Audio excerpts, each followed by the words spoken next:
Relation and function की इस lecture में अब हम लोग को सवाल करना है। सवाल क्या है कि find the domain of the function.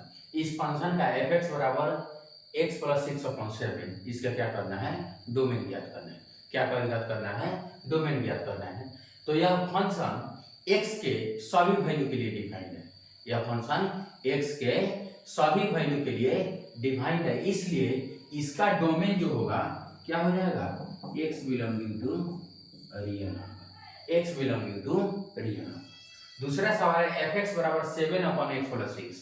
तो यह डिनोमिनेटर का भी जीरो नहीं होगा, यानी x + 6 is not equal to zero, यानी x is equal to not equal to -6। x -6 हो जाएगा तब तो यह जीरो हो जाएगा, यानी x का मान -6 नहीं हो सकता है। इसका मतलब हुआ कि x का मान -6 नहीं हो सकता है, तो इसका डोमेन क्या हो जाएगा, domain is equal to x belonging to real number -6। यानी यदि रियल नंबर के फैमिली में से -6 को एक्सक्लूड कर दिया जाए तो रेस्ट वैल्यू इस फंक्शन के लिए क्या होगा, डिफाइंड होगा। यानी यह function, this function will be defined for all the real value of x excepting -6। -6 को छोड़कर यह फंक्शन x के सभी वैल्यू के लिए क्या है, डिफाइंड है। अगला है f(x) बराबर x² बटा x² -5x + 6। तो इसका मतलब हुआ कि x² -5x + 6 जीरो नहीं होना चाहिए। x² -5x + 6 क्या होना चाहिए, जीरो नहीं होना चाहिए। तो इसको जीरो के बराबर करके उसके बाद क्या करते हैं, उसका वैल्यू ज्ञात कर लेते हैं। तो क्या हो जाएगा, x² - 2x - 3x + 6 is equal to 0। यानी x × x - 2 -3 × x - 2 is equal to 0। इसका मतलब होगा कि x - 2 × x - 3 is equal to 0। तो x का मान 2 आ गया और x का मान क्या आ गया, 3 आ गया। इसका मतलब x² - 5x + 6 जीरो नहीं होना चाहिए, तो हम जीरो के बराबर रख लिए। तो क्या आया, x² - 2x - 3x + 6 is equal to 0। x common लिए थे, x - 2 -3 कॉमन लिए थे, x - 2 x - 2 दोनों जगह थे, उसको कॉमन ले लिए, तो क्या बचा, x - 3।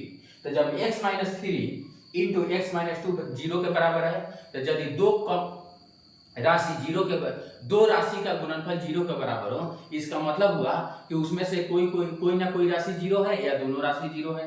तो x - 2 जीरो करेंगे तो x = 2 आ जाएगा, x - 3 जीरो करेंगे तो x = 3 आ जाएगा। यानी x का दो वैल्यू है अपॉन 2/3। लेकिन हमारा सवाल क्या है कि यह जीरो नहीं होना चाहिए, यानी x का मान 2 भी नहीं हो सकता है और x का -3 भी नहीं हो सकता है। x का मान 2 भी नहीं हो सकता है और x का मान 3 भी नहीं हो सकता। इसका मतलब हुआ this function will be defined for all the value of x except 2 and 3।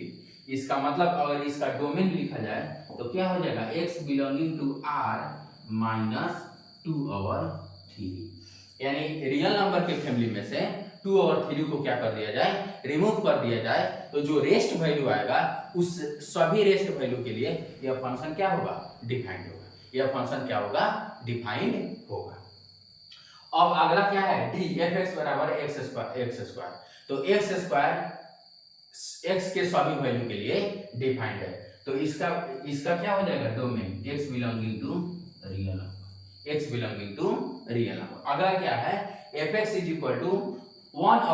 1/x²। तो 1/x² जीरो नहीं होना चाहिए। तो 1/x² जीरो तभी होगा जब x का मान जीरो होगा, यानी x से not equal to 0, x zero नहीं होना चाहिए। इसका मतलब x बिलोंगिंग टू r -0। तो डोमेन क्या हो जाएगा, r -0। डोमेन क्या हो जाएगा, r -0। f(x) = 1/x²। यानी 1/x² जीरो नहीं होना चाहिए। तो 1/x² जीरो तभी होगा जब x का मान जीरो होगा। तो यदि x का मान जीरो नहीं किया जाए तो यह फंक्शन सभी x के वैल्यू के लिए डिफाइंड होगा। तो x x belonging to real number minus 0, यानी रियल नंबर के फैमिली में से 0 को क्या कर दिया जाए, एक्सक्लूड कर दिया जाए, तो यह फंक्शन उस सभी वैल्यू के लिए क्या होगा, डिफाइंड होगा। अब एक अगला जेई मेन का सवाल है, किस चीज का सवाल है, जेई मेन में पूछा गया सवाल है कि लेट ए एक सेट है जिसमें एलिमेंट क्या है 2, 3 और 5, बी एक सेट है जिसमें एलिमेंट क्या है 10, 12 और 15, then which of the following is a function from A to B. तो इसमें से कौन ए टू बी एक फंक्शन है, तो 2 10 से रिलेटेड है और 2 12 से भी रिलेटेड है। सेट ए का एक एलिमेंट सेट बी के 2 एलिमेंट से रिलेटेड हो गया तो यह फंक्शन नहीं है। यूनिक एलिमेंट से क्या होना चाहिए, रिलेटेड होना चाहिए, यानी each and every element of set A should be related from the unique element of set B, यानी सेट ए का प्रत्येक एलिमेंट सेट बी के एक यूनिक एलिमेंट से रिलेटेड होना चाहिए। तो यहाँ सबसे पहले दो कारण, सबसे पहले 2 मोर देन 1 एलिमेंट से रिलेटेड है, मोर देन 1 एलिमेंट यानी 3 एलिमेंट से रिलेटेड हो गया, कैसे 10 से भी रिलेटेड हो गया, 12 से भी रिलेटेड हो गया और 15 से भी रिलेटेड हो गया। पहला कारण जिसके कारण यह फंक्शन नहीं होगा। दूसरा वजह 2 और 3 और 5 किसी भी एलिमेंट से रिलेटेड नहीं है तो ये फंक्शन नहीं होगा, क्योंकि सेट ए का प्रत्येक एलिमेंट सेट बी के किसी ना किसी यूनिक एलिमेंट से क्या होना चाहिए, रिलेटेड होना चाहिए। दूसरा 2 is related to 10, 3 is related to 12, 3 is related to 15, यानी सेट ए का एलिमेंट 3 है वह मोर देन 1 एलिमेंट से क्या है, रिलेटेड है, तो यह भी एक फंक्शन नहीं होगा। तीसरा क्या है 2 is related from 12, 3 is related from 10 and 5 is related from 10, तो यह क्या हो गया, एक फंक्शन हो गया, क्योंकि सेट ए का प्रत्येक एलिमेंट सेट बी के एक यूनिक एलिमेंट से रिलेटेड है।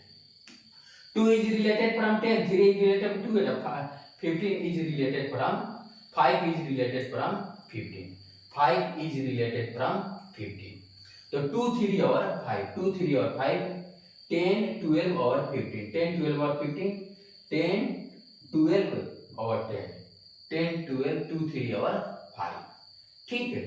तो सेट ए का प्रत्येक एलिमेंट सेट बी के एक यूनिक एलिमेंट से क्या होना चाहिए, रिलेटेड होना चाहिए, ठीक।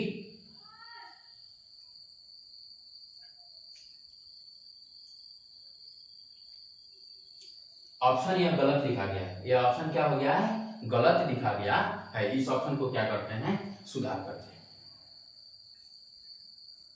नहीं तो यदि इसको ऑप्शन को रहने दिया जाए, ऑप्शन को क्या किया जाए, रहने दिया जाए, तो यह दोनों क्या होगा, फंक्शन होगा, यह दोनों क्या होगा, फंक्शन होगा, लेकिन यह सिंगल करेक्ट क्वेश्चन है।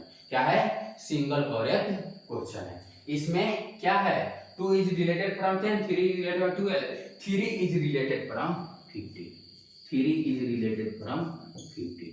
इस सवाल में चेंज किया गया है, यदि चेंज नहीं किया जाता, यदि चेंज नहीं किया जाता तो सी और डी दोनों सही होता, सी और डी दोनों सही होता, लेकिन यह सवाल जो है जेईई मेन का सवाल है और यह सिंगल करेक्ट ऑप्शन का सवाल है, तो इसका करेक्ट ऑप्शन क्या हो जाएगा, C will be the right option of this question, C will be the option, C will be the right option of this question.